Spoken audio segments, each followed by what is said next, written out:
শত কিচ্ছা কাহিনী আর ঝগড়াঝাটির পরে অবশেষে কিন্তু আমি কচুরলতিগুলো রান্না করেই ফেললাম। আর রান্নার পরে কিন্তু এতটা স্বাদ হয়েছিল কি বলবো। তখন কিন্তু আমি আফসোস করেছি যে কচুরলতির জন্য আমি এত কাহিনী করলাম, এখন তো এতটা স্বাদ লেগেছে আমারই বারবার খেতে ইচ্ছে করছে। আপনারাও চাইলে একবার হলেও চেষ্টা করে দেখতে পারেন এভাবে রান্না করে। আসলে আমি কিন্তু আপনাদেরকে রান্নাটা শেখাচ্ছি না, আমি যেভাবে রান্না করেছিলাম আর সেই রান্না খেয়ে আমার স্বামী এতটা তারিফ করছিল, এজন্য আপনাদের সাথে কিন্তু আমি শেয়ার করছি। আসসালামু আলাইকুম, সবাই কেমন আছেন? কালকে কিন্তু এই কচুলতি নিয়ে অনেক ঝগড়াঝাটি বা অনেক কিছু ভিডিও করেছি। তো যাই হোক, করার পরে কিন্তু কচুলতিগুলো আসলে বাছতে কষ্ট হয়, কুটতে কষ্ট হয়, এই জন্যই কিন্তু আমার রাগ করা। কারণ ২ মোটা লতা এনেছে, ১ মুঠা আনলেই যথেষ্ট ছিল, কিন্তু এখন মনে হচ্ছে ২ মুঠা এনে ভালোই করেছে। কারণ মোটা মোটা যে লতাগুলো থাকে সেগুলো কিন্তু খেতে এতটা ভালো লাগে না। এগুলো মাঝারি সাইজের আছে, খুবই ভালো লেগেছিল। তো এগুলো আমি কিন্তু কিভাবে রান্না করছি সেটাই আপনাদের সাথে শেয়ার করছি। প্রথমে হচ্ছে আমি হলুদ আর লবণ দিয়ে এগুলোকে একটু পানি দিয়ে সিদ্ধ করে নিয়েছি, হালকা সিদ্ধ, মানে পুরোপুরি সিদ্ধ না।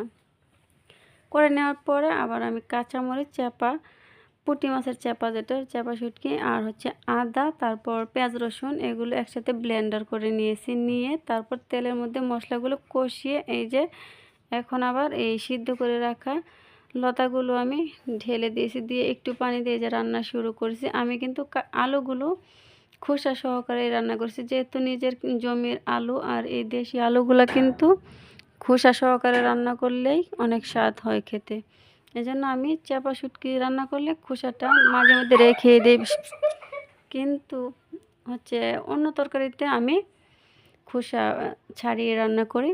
তো যাই হোক, দেখুন আমার কিন্তু লতাগুলো রান্না করা প্রায় শেষ, একটুও পানি নেই আর লতাগুলো কিন্তু খুলেও যায় না, ঝরঝরাই আছে কিন্তু সিদ্ধ হয়ে গিয়েছে। তারপর আর কি, এখন আর কি করব, বাচ্চারা তো আর এগুলো খেতে চায় না, যেহেতু লতা একটু মাঝে মাঝে গলা ধরতেও পারে, এই চিন্তা করে ওদের জন্য আবার আমি বেগুন ভাজি করলাম। এই যে বড় একটা বেগুন ছিল, এটাকে আমি আবার গোল গোল করে চাক করে কেটে তারপর ভাজি করেছি। আরেকদিন লতা রান্না করেছিলাম, তো বাচ্চারা আবার কান্নাকাটি শুরু করছে, বলে যে ভালো লাগে না বা গলায় ধরে, এরকম বিরক্ত বোধ করে।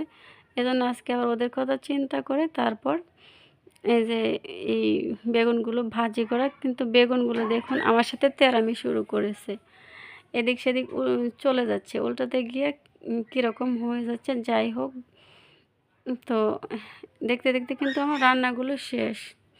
তো হচ্ছে বাচ্চার বাবা কিন্তু তরকারিটা খেয়ে এতটা প্রশংসা করেছিল, কারণ ওদের এলাকায় বা ওদের রাজশাহীতে নাকি চাপা শুটকি খায় না, কিন্তু আজকে এই চাপা শুটকি খায় এতটা প্রশংসা করেছিল কি বলবো। দেখুন 1 প্লেট ভাত নিয়ে কিন্তু ও বসে গেছে।